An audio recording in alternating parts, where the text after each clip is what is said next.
My name is Arnold Michaelis. 15 years ago, in October of 1958, I was given the opportunity of filming a conversation with Pandit Nehru at the Prime Minister's residence in New Delhi. As a matter of fact, it was my first film experience. The legend, which had developed during Mr. Nehru's lifetime, accompanied me on the flight from New York. And by the time I landed at Palam Airport, it had practically overwhelmed me. The conversation, or parts of it, which you were about to hear, removed for me the distance between the myths about the Prime Minister and the reality of the spirit of Jawaharlal Nehru. To retire, I'm not thinking of that present Activity. Well, no, not an activity that I accept. And when I talk about retirement, it has nothing to do with retirement from activity, public activity. But I do think it would be good for me and good for the country for us to have a respite from each other. From the office, if I left the office of Prime Minister, that, of course, you see behind that, if I may say so objectively, is a great deal of conceit. Because I know, even if I'm not Prime Minister, I'm very important still in India. This was the question I raised, yes. That the mantle of Nehru, yes.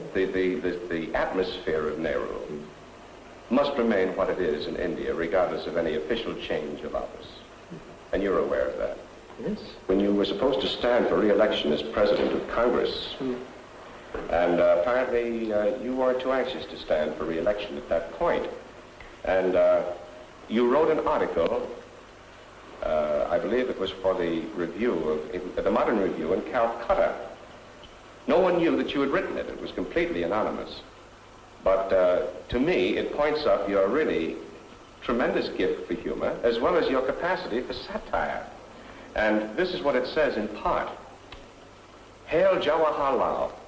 For nearly 2 years now, he has been President of Congress.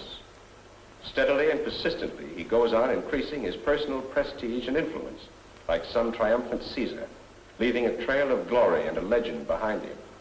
Men like Jawaharlal, with all their great capacity for great and good work, are unsafe in a democracy. He calls himself a Democrat and a socialist, and no doubt he does so in all earnestness. But a little twist, and he might turn into a dictator. Jawaharlal cannot become a fascist. He is too much of an aristocrat for the crudity and vulgarity of fascism. His very face and voice tells us that. And yet he has all the makings of a dictator in him. Vast popularity, a strong will, energy, pride. And with all his love for the crowd, an intolerance of others, and a certain contempt for the weak and inefficient. His flashes of temper are well known.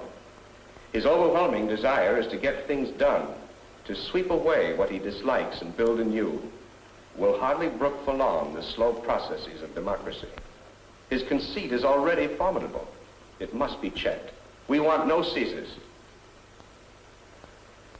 Well, if you ever really wanted to run for office, I'm sure that you wouldn't want to oppose yourself. What I wrote then was, it was really a humorous piece that I wrote. Hardly serious.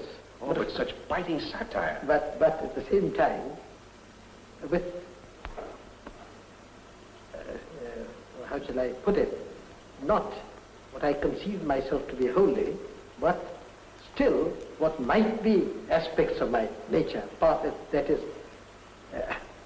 of course, a person who can write that about himself, well, he can hardly be what he says I might become. What he suggests he might become. Well, this is why I say I think you're gifted with the greatest amount of objectivity. Yes. You must, in order to set up that image of yourself, didn't you find some aspect of yourself irritated by what you had said about these tendencies? Even satirically written? Naturally. Otherwise, I sent this to a friend with no idea. Handwritten, I didn't even get it typed or anything. And it's that friend who, without really asking me, and anonymously, she also sent it to the Modern Review. And it was very amusing. When it came out in the Modern Review, I watched the effect of it on others. They were not particularly pay much attention to all that I said about myself. they came to the conclusion that this had been written naturally by some opponent of mine. And of the review to lessen my chances for re-election to the Congress presidency. It was highly amusing. In fact, I remember the matter being mentioned to Mr. Gandhi, who was in Calcutta then. I remained mum. I didn't let it out. You didn't tell him that you had written? No, not then. Months afterwards, I told him. 3 or 4 months afterwards. Yeah. But was he amused when you told him? Yes, of course he was amused. But oddly enough, one of the very, very few persons who guessed it was my daughter. She didn't know, I didn't tell her till later. She guessed it, she knows me well enough, I suppose. Your writing style? Not only style, but that mood, that approach. Well, as I say, to me it shows the ultimate in objectivity. On the subject of politics and your being prime minister, you've also made this statement, that I've learned that a prime minister cannot afford to be sensitive. Well, yes. And, no person really can be afford to be sensitive who lives with social groups and political groups and others. And a prime minister or any kind of political leader has to be tough in that sense, or not too sensitive. Yes. Your sister says that at one moment she feels she's talking to her brother, and the next moment to the prime minister. And the third moment probably to some stranger who was dropped in. Are you conscious of shifting into all these changes? I'm conscious of one thing. My mind, I'm talking to a person, unless I'm really interested in that talk, he suddenly finds that other person that I've gone away. My mind has gone away somewhere else. If he's watchful. Yes. I'm thinking of something else, really. I may be half following what he says, but I'm really somewhere else. Yes. And you make reference to the fact that whenever you were bored, you resorted to your favorite remedy for boredom, standing on your head. It's a good thing. Standing on the head. What does it do? I've never done it. I don't know what it does, but it certainly tones up the body, I think. Nerves, especially. Mm-hmm. Not for long standing. It's just, I do it for about 2 or 3 minutes at the most. Well, does it give the impression of the upside-down world being righted when you stand in your head? Well, not quite, but it does tone up the body, I think. One has to be careful about it, not overdoing it. Yes. As I'm sure you know, the letter that you had circulated to a great many of your friends here in India, explaining your position about the problems that you felt faced not only India but the world, produced a great deal of interest in my country. You said at one point in the letter that in ancient days life was much simpler and closer to nature. And today in this complex world we don't have time for reflection nor questioning. And I'm hoping that at least during the time that we spend together we can do both. But you mentioned about the mental conflicts that are the accompaniment of great ages of transition. What is the specific quality of this age of transition to you?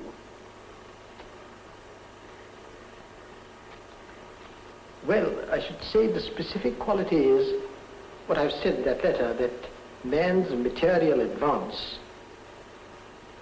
his conquest over the powers of nature, has far outrun his conquest over himself. Yes.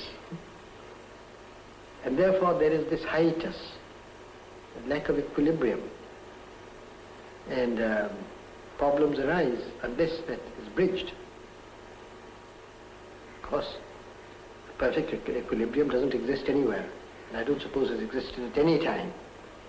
But the gap today is very big and becomes bigger because of the pace of technological advance.